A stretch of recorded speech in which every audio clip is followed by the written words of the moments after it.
அவனை பேச வச்சுருவோம் அப்படின்னு. சரின்னு சொன்னோன்னே நான் கொஞ்சம் ரொம்ப பிரியம். சரின்ட்டு பேச ஒத்துக்கினேன். நான் பேசுகிறேன், கை தட்டுகிறாள். முராஜி கேட்குறாரு செழியன்ட்ட, வாய் அப்படின்னாரு. Is a very good operator. நான் என்ன பேசுகிறேன்னு இவர் சொல்லலை. அருமை அருமை. இதெல்லாம் மறக்க முடியாத அனுபவங்கள்.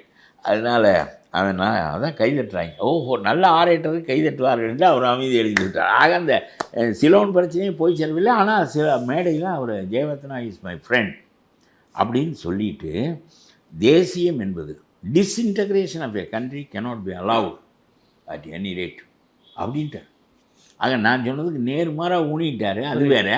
ஆனால் என்னையும் ஒரு வழியாக பிடிச்சி சொல்ல வச்சாங்கன்னு வச்சுங்களேன். அப்புறம் பார்த்தேன், முராஜினுடைய கருத்தை மீறி இந்த கட்சிக்கு கிடையாது கருத்து.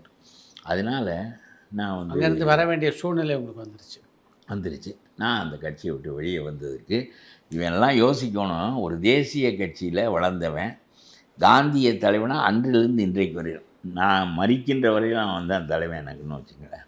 சிலவற்றில் வேறுபாடு இருக்கும். அவர் இந்தி தேசிய மொழியாக இருக்கணும். காந்தி இருந்திருந்தால் மாற்றிக்கொள்வார், பலவற்றை மாற்றிக்கொள்வார். காந்தி மாதிரி ஒரு தலைவனை 1000 ஆண்டுகளுக்கு பிறக்க முடியாது.